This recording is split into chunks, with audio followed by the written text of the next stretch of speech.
Viewers আসসালামু আলাইকুম। আজকে আমরা যাচ্ছি হযরত শাহ ইরানী রহমতুল্লাহ আলাইহির মাজারে। আর এই মাজারের সাথে পূর্ব পাশে সুবিশাল এক দিঘি রয়েছে। ইহা বৃহত্তর ঢাকার পূর্বাঞ্চলের সবচেয়ে বড় দিঘি বলে খ্যাত।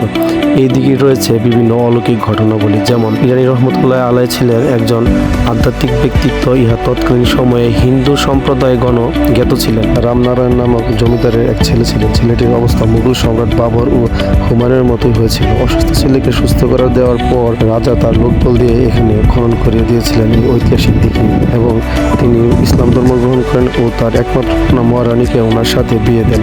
এই ধর্মপ্রাণ পীর সাহেব ওলিয়া কামেল ধর্ম সম্রাটের নাম সঠিক জানা যায়নি, তবে ইনি ইরানি অধিবাসী ছিলেন এমন কিছু তথ্যাদি পাওয়া গিয়েছে। ইরানের অধিবাসী এবং ধর্মীয় সম্রাট হিসেবে এই নামে সৃষ্টি হয়।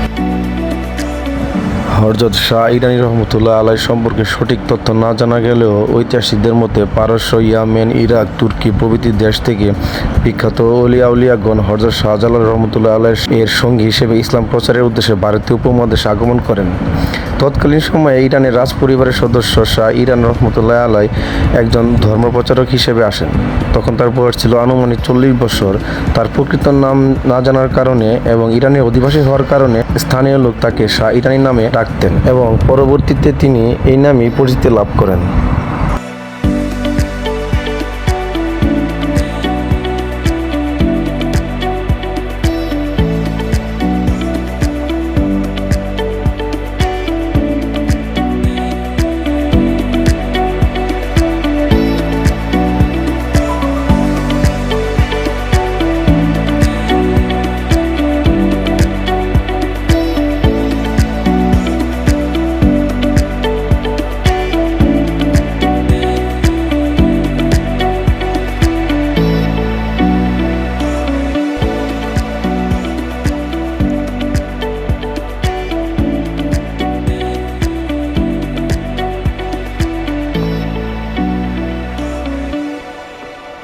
ভিউয়ার্স, আমাদের সাথে থাকার জন্য অসংখ্য ধন্যবাদ।